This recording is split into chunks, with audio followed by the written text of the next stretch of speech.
Well, now I think there's 8 because you just can't say the word dementia. You can't ask if he has dementia. You can't ask if he's organically slipping. You're just not even allowed to ask the question. Except here on Shrinking Trump, where we do ask the question. And we're going to go over some videotapes. So remember last week I said, have no fear, folks. We will have lots of demented behavior to talk about next week. Well, guess what? What happened next? Wildwood, New Jersey happened. Okay. They're emptying out their mental institutions into the United States, our beautiful country. And now the prison populations all over the world are down. They don't want to report that. The mental institution population is down because they're taking people from insane asylums and from mental institution. You know what the difference is, right? An insane asylum is a mental institution on steroids. Silence of the Lambs. Has anyone ever seen the Silence of the Lambs? The late, great Hannibal Lecter. He's a wonderful man. He oftentimes would have a friend for dinner. Remember the last scene? Excuse me, I'm about to have a friend for dinner as this poor doctor walked by. I'm about to have a friend for dinner, but Hannibal Lecter, congratulations, the late, great Hannibal Lecter. We have people that are being released into our country that we don't want in our country. And they're coming in totally unchecked, totally unvetted, and we can't let this happen. Okay, so there's really so many levels to this disturbed little piece of verbiage that we just heard. The first is the tangentiality. Okay, the Silence of the Lambs comes from nowhere. Later, I think we're going to figure out what association was going on in his mind that brought him there. But obviously, it had nothing to do with the topic of immigration. Okay, it seems like a complete non sequitur. Okay, number 2, I think what actually the connection was, he was talking about insane asylums. I guess he was trying to say they're letting all the people out of the insane asylums, to immigrate to America. But here, right, made him think of a movie about an insane asylum, right, with Hannibal Lecter. So then he just goes from reality to the movie. And then refers to Hannibal Lecter as the late, great Hannibal Lecter. Now, there's a lot to unpack there. First, if he's late, that means he's a real person who died. So he is confusing a fictional character with a real person. Actually, Ronald Reagan did this at the end when he was experiencing some dementia. He told some stories about a war movie that he said was, he told it as if it was a real anecdote, but it was actually a movie he was in or saw. Yes. Yeah, I remember that. This happens, right? So I think the biggest thing is he's got a fictional character as if he's real. Okay. And then this is to get to Harry's point about his personality.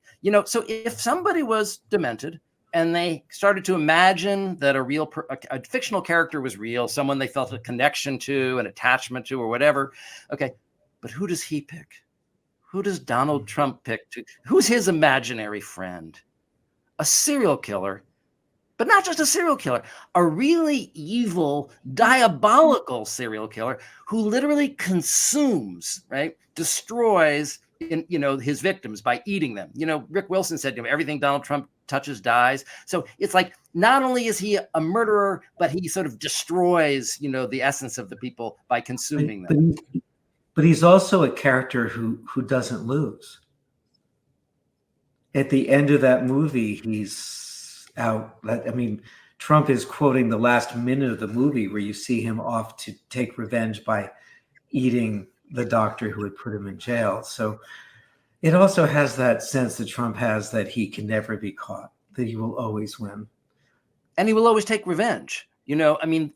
He's explicitly saying he's running on the revenge ticket, right? He's not running to be a good president for all of Americans. And this is how sick this is. He's running so that he can have the power to destroy the Americans he doesn't like. I'm your redemption. Yeah, but his redemption is through murder and destruction and evil, and you know what I mean? So that's why he's the late, great Hannibal Lecter. a real role model, a real ego ideal. Well, okay, let's hear tape clip number 2. He's doing quite a good job. What do you think, Lawrence Taylor? Yes? Doing a great job. Look at those two guys, OJ, Lawrence, my golfing friends. We don't have to agree on everything, but we... Okay, so look over there. There's Lawrence Taylor with OJ. We play golf together. So look, there's bad news and there's good news. The bad news is that our esteemed I'm sorry. Start that one again. The bad news. The bad news is that our esteemed colleague, Hannibal Lecter, is dead. I'm sorry. But the good news is OJ's alive. So there you go. There you have it. All right. Well, let's go listen to clip number 3. We're going to evict this man, the worst president by far. Jimmy Connors is good. He's also happy. Jimmy is a very happy man, both of them, because you know what? They want him out. Jimmy Carter had a bad reputation. Right now, he is considered a totally brilliant president by comparison. Right now, he is a totally brilliant president by comparison to Joe Biden. Joe Biden. Okay. So President Connor was our 39th president. Another imaginary sort of scenario. Now, I will give him credit. He caught this one. You know what I mean? He did. Because a lot of times, right. So, and that's worth noting. It's sort of like the tie goes to the runner, maybe. You know, he did notice it. But I think I wanted to show this clip because, number one, the Jimmy Connor thing has been so talked about. You know, we couldn't leave it out of the Wildwood anthology. But also, it's interesting how, because he's such a shameless showman, that when he realizes he's made a mistake, he just riffs on it. I mean, this is one of his strengths. Let's face it. You know, so it's like, it's President Jimmy Connor. Carter. Well, you know, they're both happy. It's almost like a routine, right? Well, actually, they're both happy. You know, so he really can roll with that. Now, let's look at a slip he made that he didn't correct. Can I just say, let's just use the term, he recovered. That's what just happened. He recovered.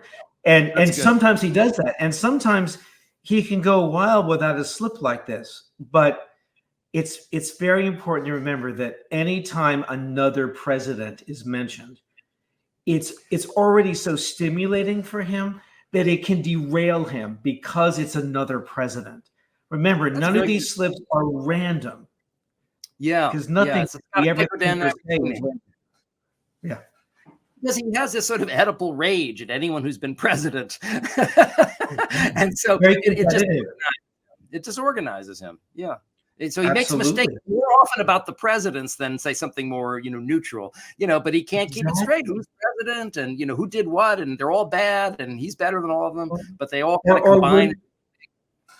Or women who have fought with him, like Nikki Haley or Nancy. Look, I'm doing it too. Nikki Pelosi, the combined woman that he made in his brain, is the nemesis, right? Let's look at clip number 4. If you look at you take a look at President Xi of China, talking about Beijing. Now, they've got ships circling, they have planes, but they never were doing anything. President Xi of China with... Okay. So just in case you didn't catch this. Well, Beijing, you're confused? Beijing is a landlocked city, so they can't have ships circling. I think he was talking about, you always have to kind of reconstruct what I think he was thinking about Taiwan, right? But he couldn't keep it together. And here he didn't catch himself, right? He didn't catch the fact that he was talking about Beijing instead of Taiwan. It was kind of a big mistake to make. Is we talking about communist China or mainland or free China? So that's just another example. And finally, let's just show one more clip from Wildwood, one more phonemic paraphasia, because he can't go a week without a phonemic paraphasia. And they don't speak English.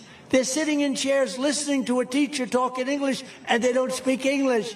And it will mean Biden's border invasion. You know who else doesn't speak English? Donald Trump, because that border is not a word. And what I've noticed with his phonemic paraphasias, because he's made 30 or 40 of them, he does this regularly and constantly, and now increasingly. But there's also a way in which his phonemic paraphasias are deteriorating. He can't even finish the non-word. You know what I mean? So at least when he says Christmas instead of Christmas, it's not a word, but it's a complete phoneme. He can't even complete the phoneme. You know what I mean? So it's border, but it's border, and then he gives up. He gives up in the middle of the word. He can't do it. No, it's like a car. He goes into a one-way street. He has to back up and then go somewhere else, and he finds the connection, sort of. But it's yeah, this was a subtle one. Just for folks who don't know, a phoneme is a piece of a word, like a syllable or a sound that makes up a word. And people with early onset dementia will sometimes begin a phoneme and not be able to complete the word with the next phoneme, and that's where that comes from.